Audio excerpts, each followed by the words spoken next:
Falling in love. Jesus. Hey y'all, it's Sierra. It's Jaden. And this is Divine Dialogue. So as y'all can see on all our social medias, all platforms, we have restarted the whole Divine Dialogue to just give a new freshness to Divine Dialogue. Fresh. So our first and ever topic is called isolation. So my definition of isolation is the state of being in a place or situation that will separate you from others. Okay. And my definition is the process or fact of isolating or being isolated. So the question I want you to ask yourself is, are you isolating yourself based off your own understanding or based off what you want to believe? Or are you allowing others to isolate you? When I say others, it means your parents, your mentors, your leaders, whether it's in church, or no matter what the case may be. Are you leaving room for yourself to be isolated in a good way? Or are you trying to isolate yourself from what's good and trying to back off and push away what's good and what you know you need, but sometimes you try to deny it because you want to do what you want to do. And sometimes I get it, we're human, and that happens. We want to do things on our own and we think we can do it ourselves, but really we need others. We need it takes more than us to get through this thing called life and to get to our purpose. So the scripture I have is Proverbs 18:1-2. An unfriendly person pursues selfish ends, and against all sound judgment starts quarrels. And if you don't know what quarrels mean, that means arguments. And let's say I was to tell you, hey, you cannot go over there and hang out with them. Right. Somebody who is not gonna take that judgment and is not gonna take that, she's gonna start an argument. She's gonna get upset. So we're gonna go back and forth on why I told her what to do and why I told her why she can't do that. And then it says, fools find no pleasure in understanding, but delight in airing their own opinions. So if I was to tell her, hey, you can't go do that, and she say, what you mean, why? What you mean, they doing it, they invite you. Why? It's just it. That's their own opinion. They're not taking that judgment. They're not taking that sound judgment. They're not taking that whoever is telling you that, they're trying to isolate you from bad and evil and things that are, because the reason why God isolates you is to keep you away from things that are going to hinder you from getting where he wants you to go. So everything that happens for a reason, and God already lined it up. Right. So life is all about decision making. Decisions you make and who you listen to. Because based off who you listen to and who you call your friends and who you talk to, those are going to be why you make decisions and why you make them. So if you're around people that are doing things you know are not right, guess what you're going to pick up on? Making decisions you know are not right, but you're going to do them because they're doing them. And that's who you call a friend.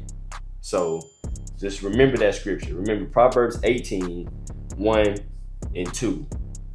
And also, some say that this verse means that people who isolate themselves are motivated by their own desires and reject wise counsel.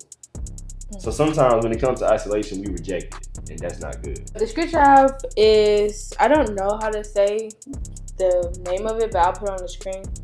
But it's 4:9-10. To people who are better off than one, they can help each other succeed. If one person falls, the other can reach out and help. But someone who falls alone is in real trouble. So the definition of that is basically saying, don't be alone. Have someone with you, things like that. Because when you're isolated, you're basically, to yourself. You know what I mean? And if you look at the definition that I told y'all, the state of being in a place or situation that separates you from others, being alone. And it's also saying if one person falls, the other can reach out and help. That means the person that's with you can help you, pick yourself back up.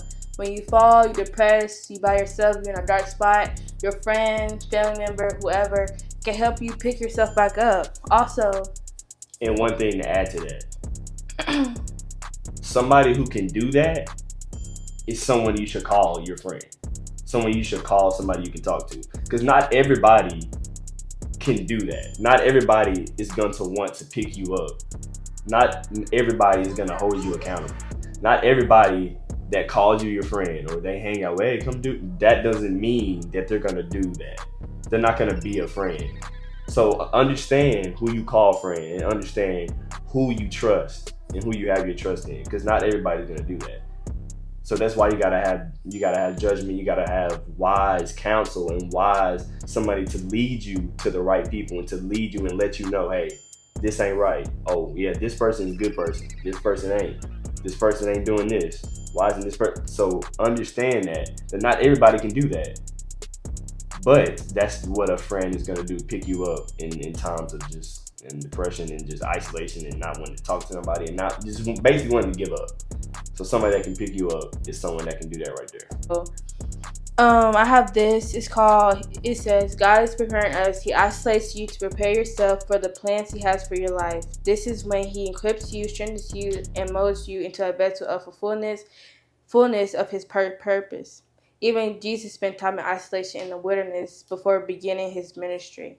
You don't know His ministry was to spread the gospel, help people know who God was. So when even Jesus was in isolation, that means He had to understand His purpose, understand what He needed to do to be able to spread His Father's word. Wait. I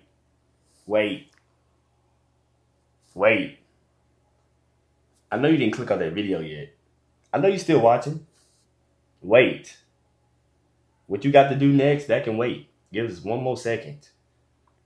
Don't forget, since it's our first episode back, remember to subscribe to YouTube. And if you're looking at this from Instagram or TikTok, wherever you're looking at it from, the link is in the bio. So go subscribe, go like, share it to your friends. Share it to your friends. Be a good friend. Be a good friend and share it to them. Because that's what we're supposed to do, spread the gospel. And don't forget, respond like Jesus and not the what? The world. The world.